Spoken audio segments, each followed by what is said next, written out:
Pax Vobis, salam damai dan sejahtera. Dalam sebuah video saya pernah menegaskan bahwa dokumen Lumen Gentium, yaitu salah satu dokumen Konsili Vatikan II yang menyatakan Islam dan Kristen menyembah Tuhan yang sama, adalah keliru. Saya menyatakan itu karena sebagai ex-Muslim, saya tahu persis bahwa Muslim memang tidak menyembah Tuhan yang sama dengan Kristen. Muslim tidak menyembah Allah Tritunggal yang disembah Kristen.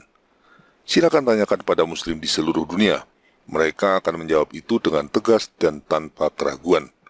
Kecuali kalau mereka sedang bertakiah, itu soal lain. Tapi beberapa hari yang lalu ada sebuah video dari seorang diakon Katolik, seorang calon imam, yang menyatakan Islam dan Kristen menyembah Tuhan yang sama, dengan menyertakan berbagai argumen untuk membela pernyataan teks Lumen Gentium.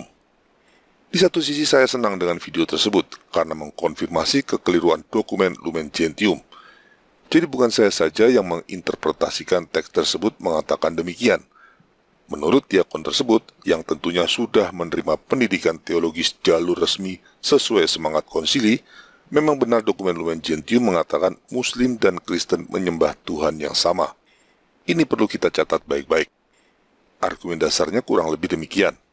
Islam juga menyembah Allah yang sama dengan yang disembah Abraham, namun dengan pemahaman yang berbeda. Kristen dengan pemahaman yang penuh, sedangkan Islam tidak. Oleh karenanya, menjadi tugas Kristen untuk mewartakan kebenaran penggenapan pewahyuan Kristus kepada mereka. Ini pernyataan nonsens. Jika Muslim sudah menyembah Tuhan yang benar, apa hak kita untuk mewartakan Kristus sedangkan mereka sudah beriman dengan benar sesuai tuntunan Tuhan mereka yang benar? Sama sekali tidak ada. Apalagi pewahyuan Islam datang belakangan yang tentu dalam logika Muslim, pewahyuan yang mereka terima lebih benar dari semua pewahyuan sebelumnya, termasuk dari iman Kristen. Jadi dengan menyatakan Muslim menyembah Tuhan yang sama dengan kita, maka kesempatan untuk mewartakan kebenaran Injil otomatis juga sudah tertutup. Selanjutnya diakon tersebut memberikan tantangan. Jika ada orang yang mengatakan Islam menyembah Tuhan yang berbeda dengan Kristen, tunjukkan bahwa Islam tidak menyembah Allahnya Abraham. Baik, tantangan saya terima dan akan saya tunjukkan. Fakta yang tidak dapat disangkal adalah Muslim menolak Yesus sebagai Tuhan. Bagi mereka, Yesus hanyalah Nabi dan bukan Tuhan yang layak disembah. Dengan demikian, Muslim tidak menyembah Allah Tritunggal. Catat ini baik-baik. Pertanyaannya, apakah Abraham menyembah Allah Tritunggal? Jawabannya tegas, ya, meskipun Abraham tidak memahaminya sebagai Allah Tritunggal, tetapi sebagai Elohim, Allah yang Esa. Berdasarkan akal sehat, saya pastikan Allah yang disembah Abraham sama persis dengan Allah yang disembah oleh para rasul dan juga semua Kristen. Sebabnya jelas, Allah di Perjanjian Lama sama persis dengan Allah yang dinyatakan dalam Perjanjian Baru. Beranikah diakon tersebut membantah ini? Saya yakin tidak. Selanjutnya, jika Allah yang disembah Abraham sesungguhnya adalah Allah Tritunggal, maka Muslim yang menyembah Allah yang berbeda dari Allah Tritunggal, bahkan menyangkal Allah Tritunggal, berdasarkan logika akal sehat sudah pasti tidak menyembah Allah yang disembah Abraham. Di sini argumen diakon tersebut sudah runtuh berantakan. Tapi mungkin orang masih berdalih, bukankah Muslim mengakui mereka menyembah Allah yang disembah Ibrahim atau Abraham? Pengakuan saja tidak cukup. Pengakuan atau klaim bisa apa saja. Bahkan mereka pun mengaku Quran adalah kitab suci terakhir yang meluruskan kitab-kitab suci lain termasuk Injil, yang menurut mereka sudah diubah-ubah. Lalu klaim ini kita percaya? Betapa bodohnya kita. Diakon tersebut harus membaca kembali Injil Yohanes, di mana pengakuan orang Farisi bahwa mereka menyembah Allah yang satu ditolak oleh Yesus karena pengakuan itu tidak benar.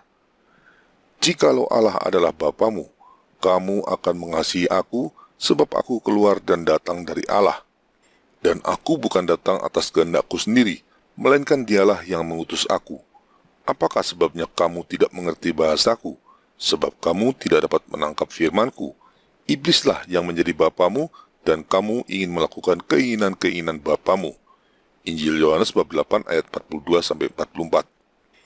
Teks Injil ini mengajarkan kita bahwa pengakuan saja tidak cukup, dan dapat menjadi tidak benar jika tidak sesuai dengan fakta.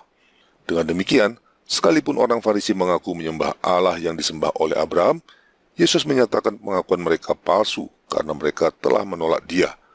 Menurut Yesus, sesungguhnya orang-orang Farisi tersebut tidak menyembah Allah yang benar, tetapi iblislah yang mereka sembah dan mereka ikuti keinginan-keinginannya. Demikian juga dengan Muslim. Sekalipun mereka mengaku menyembah Allah pencipta langit dan bumi, menyembah Allah yang disembah Abraham dan semua nabi, pengakuan mereka palsu seperti pengakuan orang Farisi. Mereka hanyalah menyembah iblis yang mengaku sebagai Allah. Allah yang benar tidak mungkin menyangkal penyaliban Yesus seperti yang tercatat di Quran dalam surah An-Nisa 157. Sudah pasti Allah yang mereka sembah bukan Allah Tritunggal, tapi iblis, bapa segala dusta. Dengan demikian jelas Muslim tidak menyembah Allah yang sama dengan Kristen. Teks Lumen Gentium yang menyatakan kita dan Muslim menyembah Tuhan yang sama harus diakui salah dan harus diabaikan. Penjelasan terbaik sekalipun tidak akan mengubah fakta Allah yang disembah Muslim menjadi Tuhan yang sama dengan yang kita sembah. Tuhan yang mereka sembah memang berbeda dengan Tuhan kita. Jika ya, katakan ya. Jika tidak, katakan tidak. Lebih dari itu berasal dari si jahat. Demikian nasihat Injil. Sesudah terbukti pernyataannya dalam video salah, sebaiknya diakon tersebut dengan bijak menghapus video-video yang bermasalah itu dari channelnya. Contohlah Romo Aba dari channel Romondeso yang pernah memposting video kontroversial di mana Romo Aba menyanyikan lagu pujian terhadap sosok agama lain. Namun karena video tersebut banyak menuai protes, akhirnya dengan besar hati dan bijak, Romo Aba menghapus video tersebut dari channelnya. Demikian juga kita berharap diakon tersebut menghapus video-video yang menyatakan Kristen dan Islam menyembah Tuhan yang sama. Ini penting karena video-videonya dapat menyesatkan banyak jiwa.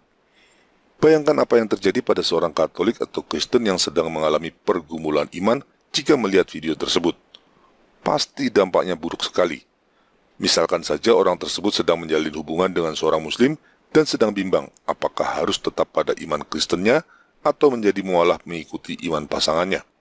Ketika pasangannya memperlihatkan video pernyataan seorang diakon calon imam Katolik yang mengakui Tuhan mereka ternyata sama, maka pilihan menjadi mualaf menjadi sangat masuk akal. Apakah diakon tersebut mau bertanggung jawab atas tersesatnya banyak jiwa karena videonya? Konsekuensi ini seharusnya dia pikirkan masa-masa. Apalagi dalam posisinya sebagai calon imam, kata-katanya pasti lebih didengar dan diikuti banyak orang. Sekian dulu dan terima kasih atas perhatian Anda. Viva Cristo Rey.